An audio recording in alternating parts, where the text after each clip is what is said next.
जय श्री श्याम दोस्तों। आज मैं बात करूंगी प्रत्येक उस क्षण की जो अक्सर लोग जीना भूल जाते हैं।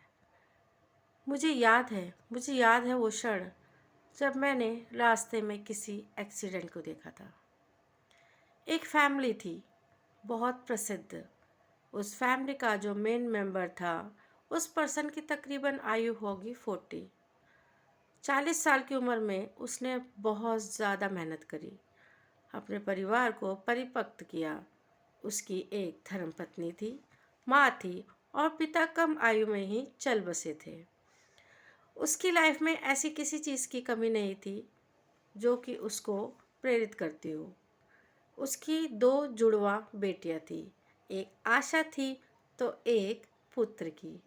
अब 40+ की एज में दो बेटियों के साथ वो एक बेटे की चाह रखते थे। इस चक्कर में वो बहुत धार्मिक थे। वो धार्मिक फैमिली अक्सर तीर्थ तीर्थ स्थलों में भ्रमण के लिए जाती रहती थी, घूमने के लिए। जैसे अक्सर हम लोग जाते हैं, कोई मनोकामना मांगते हैं या कुछ भी हमारी इच्छा होती है, हम भगवान के आगे ही झोली फैलाते हैं, क्योंकि हमें एक वही दरबार दिखता है जहाँ हमारी मनोकामना पूर्ण होने की हमें आशा लगती है। वो भी ऐसे करते थे, फैमिली को लेके जाते रहते थे। बट उनकी भगवान ने सुन ली, उनको एक प्यारा सा बेटा हुआ। वो फैमिली बहुत खुश थे। उसी वक्त उनकी माँ बीमार पड़ गई। उनकी माँ की एज तकरीबन हो गई होगी 65-75 अबव थी। वो हॉस्पिटल में एडमिट थी। जब उनका बेटा हुआ तो उन्होंने कुछ मनोकामना मांग रखी थी, मगर माँ के पैरालाइज, माँ थोड़ी इस कंडीशन में थी, सॉरी मैंने पैरालाइज कहा, माँ इस कंडीशन में थी कि वो हॉस्पिटलाइज थी। उस वक्त वो कहीं जा आ नहीं सकती थी, वो एडमिट थी कितने दिनों से और वहीं पर उनका इलाज चल रहा था। ये देखते हुए उन्होंने सोचा जो हमने मनोकामना मांगी है उसका समय थोड़ा लेट हो रहा है, तो हमें जल्दी ही ये पूरा कर लेना चाहिए, क्योंकि धार्मिक थे। जो धार्मिक लोग होते हैं, थोड़ा सा उनमें दोस्तों शायद डर बैठा होता है जो उन्हें और धार्मिक बना देता है। ये हमारे अंदर का ही डर होता है, हमारी अंतरात्मा का डर होता है।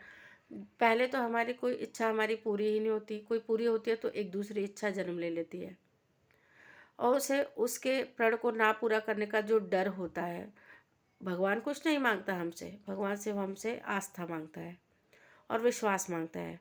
परंतु हम ह्यूमैनिटी है ना, हम इंसान हैं, हम ऐसे उससे बने हैं कि हम कर्म भी हमने ही करना है, डर भी हमें लगता है हर चीज़ से, इच्छाएं भी हमारी ही होती है। तो कुछ ऐसी इच्छाओं को लेके वो परिवार थोड़ा सा ऐसा कह लीजिए कि डरा हुआ था कि हमें एक पुत्र प्राप्ति हो गई है, तो जो हमने सोचा है वो हमें जल्दी पूरा कर लेना चाहिए। उसको पूरा करने के लिए वो अक्सर धार्मिक स्थलों में जाते रहते थे। उस वक्त मुझे याद है अच्छे से, वो खाटू श्याम जी के जो दर्शन के लिए जा रहे थे। मैं जगह का नाम नहीं लेना चाहूँगी, वो हाईवे पे थे, वो जा रहे थे। बट माँ की तबीयत ख़राब होने की वजह से घर में ही माँ हॉस्पिटलाइज कर दी गई थी, हॉस्पिटलाइज नहीं सॉरी, वहाँ से हॉस्पिटल से निकाल के उनको घर में ही उनका ट्रीटमेंट चल रहा था। तो दो बच्चियों को वो ले जा नहीं पाए अपने साथ, उन जुड़वा बच्चियों को वो घर में ही छोड़ गए, किसी मेड के हवाले कर गए कि चलो उनको देख लेना, क्योंकि इतना लंबा रास्ता है तो हम कहाँ लेके जाएं। और जो बेटा था जिसके लिए मनोकामना मन्नत मांगी थी, उसको वो साथ ले गए। अब यहाँ दोस्तों क्या होता है, अचानक मुझे खबर आई कि उनका हाईवे पे एक्सीडेंट हो गया और तत्काल ही उन 3 जन की मृत्यु हो गई। वो खुद ड्राइव कर रहे थे तो वो खुद, उनकी मौत हो गई। बीवी भी ऑन द स्पॉट मर गई और वो बेटा भी जो मन्नत से मांगा था वो भी चल बसा। इतना छोटा बच्चा, 1 साल का ही हुआ होगा, वो चल बसा। बचा कौन पीछे? वो दो जुड़वा बेटियां, और जो वो लाखों की संपत्ति जो वो पीछे पूरी ज़िंदगी कमाते कमाते छोड़ गए थे। अब उन लाखों की संपत्ति का क्या होगा? या तो वो रिश्तेदारों के पास जाएंगी, क्योंकि बच्चियां भी छोटी है, माइनर है, उनका पालन पोषण करने के लिए रिश्तेदारों के पास वो संपत्ति जाएगी। हालांकि हमारा प्रावधान है कि बाद में बच्चों को दे दिया जाता है, बट अभी तो रिश्तेदार ही उसके मालिक बनेंगे। उस संपत्ति का कुछ नहीं हुआ। बेटा जिसके लिए मन्नत मांगी थी, भगवान का बुलावा था तो वो भी चला गया। माँ जो सोचा था कि मरने की कगार पे है, कितना जीवित रहेंगी, वो अभी हॉस्पिटल में है, बट मरने की खबर सुन के कुछ टाइम बाद वो माँ भी थोड़ा सा ठीक हो गई। उनकी भी किस्मत देखिए ना, कि ऐसा क्षण उन्होंने उनके सुनने में आना था। भगवान ने सोच रखा था कि तुमने अपनी ज़िंदगी में ये भी सुनना है कि मेरे बेटे और बहू के पूरा परिवार ऐसे ख़त्म हो जाएगा। और पीछे दो रह गए, वो जुड़वा 2 बेटियाँ, जिनको उन्होंने अनदेखा करते हुए बेटे की चाह रखी थी। अब सोचिए, एक एक क्षण का पता नहीं है कब क्या हो जाए, और हम तेरा मेरा, ये मेरा है, तूने ऐसा कह दिया, उन्होंने ऐसा बोला था, उन्होंने मेरी बेइज्जती कर दी, या मुझे ये नहीं मिला, मेरे को ये चाहिए, मुझे दो, मेरे से दूर रहो, मुझे तुम्हारी बातें पसंद नहीं है। हम ये छोटी मोटी चोचलेबाजी में लगे हुए हैं। ये सब मैं आज इसलिए बोल रही हूँ क्योंकि आज मैं खुद भी इसी चीज़ से गुजरी हूँ। मेरा एक्सीडेंट होते होते बचा है दोस्तों। तब मुझे रियलाइज़ हुआ, उस क्षण हुआ। हम इंसान ना इतने बुद्धे होते हैं, इतने डम्प होते हैं, मानते आप अपने आप को इतना बड़ा, मतलब वो मानते हैं, बहुत बड़ी तुर्रम खा सोचते हैं, और हमें ये चीज़ें गौर ही नहीं करते।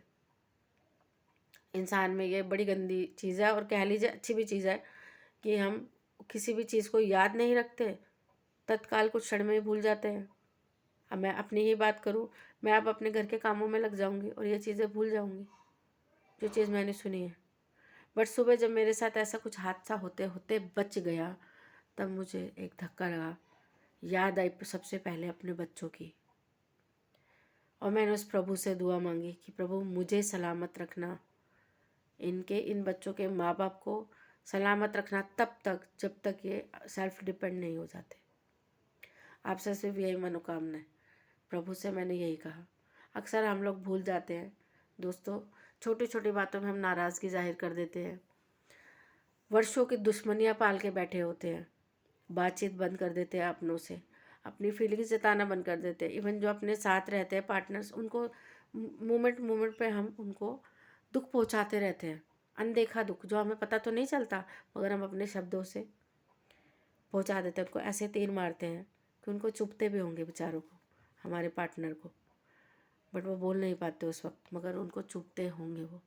तो ये रियलाइज़ करना शुरू कर दीजिए कि हम बहुत गलत करते हैं बहुत सारे लोगों के साथ, और अपनी केयर करिए, अपनी चिंता करिए, जो आज है उसमें जिए, उसमें भरपूर जी लीजिए। यही दिल से दुआ है।